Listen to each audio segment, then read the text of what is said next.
আমি কিনি থাকব দুনিয়ায় রে আমার জীবন নাও আমার জীবন নিয়ে আমাকে রেখে দাও। ক্যাম্প যে এখানে ভবানীপুর ক্যাম্প আছে গাংনী থানাধীন, তারা সর্বপ্রথমে আসে রেসপন্ড করে। এরপর পরেই আমরা সংবাদ পাওয়ার সাথে সাথে এখানে আসি, কিন্তু ঘটনাটা তাৎক্ষণিকভাবে মারামারি ঘটনাটা ঘটে যায় এবং স্থানীয় জনতা উত্তেজিতভাবে ওখানে একটা আগুনও ধরে দেয়। তো আমাদের এখানে পুলিশ সহ যৌথ বাহিনীর লোকজন উপস্থিত আছে, বর্তমানে স্বাভাবিক আছে পরিস্থিতি। আমরা আইডেন্টিফাই করতে পারছি যারা অপরাধী দুষ্কৃতিকারী, তাদের আমরা ধরার জন্য আমাদের অভিযান বিভিন্ন গ্রুপে ডিবি সহ আমাদের পুলিশ সুপার মহোদয়ের নির্দেশনা সহ আমরা জেলা পুলিশ সহ আইন শৃঙ্খলা বাহিনী তৎপর আছি এখানে। এখন আমরা আশা করছি যারা এই ঘটনার সাথে জড়িত শীঘ্রই অ্যারেস্ট হয়ে যাবে। ধন্যবাদ।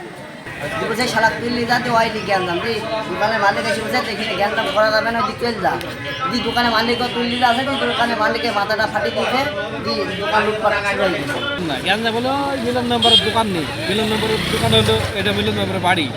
এখন জান্নাতে দোকানে ভাড়া থাকে, ভাড়া কাজ করে, ঠিক আছে, ওর নিজের দোকান। এবার ওর সাথে ওর রাগারাগি, এই জন্য দোকান সব লুট করে নিয়ে চলে গেছে। দোকান ভাঙে আগুন ধরে পুড়ি টুড়ি এখন দোকান সব লুট করে নিয়ে চলে গেছে।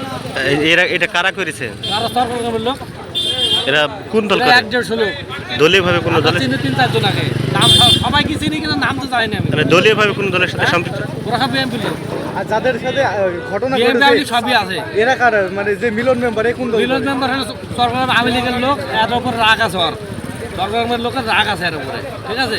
এখন ওর দোকানে গেট ভাঙে ওপরে ওঠার জন্য অনেকবার চেষ্টা করেছে কিন্তু পারেনি। পরে যখন পারেনি দোকান আমার চোখের সামনে আমরা ওই জায়গায় দাঁড়িয়ে আছি। অস্ত্র শস্ত্র নিয়ে এসেছিল? আমাদের কাছে সবারই কাছে আচ্ছা, ঘটনার সময় হ্যাঁ পুলিশ ছিল, পুলিশ নিজের চোখে দেখছে। ওই যে দাঁড়িয়ে দাঁড়িয়ে দাঁড়োগা কি ধরনের অস্ত্র ছিল? কি ধরনের? বামুন দিকে বেরিয়ে আছে নাম বলছে যারা এই ঘটনা ঘটেছে তাদের কাছে কি ধরনের অস্ত্র ছিল? অস্ত্র রামদা টামদা সবই ছিল। এই ভাই ডাক্তারে মনে করেন গোরস্থানে গেট ভেঙে গেছে, বুঝছে? আচ্ছা। এবার ওরা দাঁড়িয়ে আইছে যে মনে করেন আমার এলাকায় জন্য বলছে যে যারা হয়েছে আমরা মীমাংসা করে দেবো, ঠিক আছে, মীমাংসা এইখানে হবে। এবার ওকে মনে হয় মারছে, বাইরে অবধি চলে আসবে, আমরা ঠেকেছি। কাকে মারছে?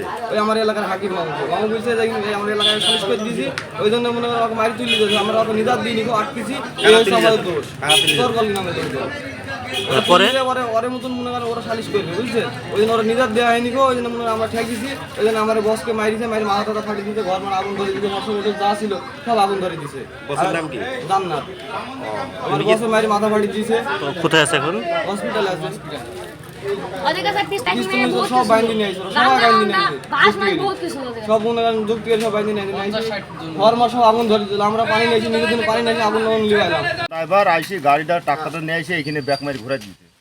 এই ঘুরা যাই ও নতুন ড্রাইভার মানে ব্যালেন্স পাইনি, যাই ধাক্কা লাগিয়েছে, বুঝলেন? ধাক্কা ভেঙে গেছে। ওই ড্রাইভার পালিয়ে গেছে, যার পরে গোয়ালগ্রামের 4-5 জন ছেলে ওইখানে প্রতিবাদ করে দিয়েছে আমরা জান্নাতের দোকানে। ওই যাওয়ার পরে ও 2 দিন তুকাতে গেছে, হওয়ার পরে জান্নাতরা আবার 3-4 দিন ধরি এই ছেলেকে মাইছে কোপড়ে হাতত দিয়ে ওই জায়গা দেখি মারা গেছে।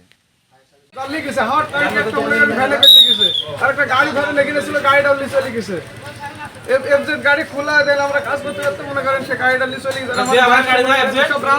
সব রামদা হাতে করে নিয়ে চলে আসছে। রামদা পিস তুলবে না জন্য আসছে দিক থেকে, আমরা বুঝছি না। আমার বাড়ি মোত্রাপুরে, আমরা তো এখানে কাজ করি, মিস্ত্রি এখানকার।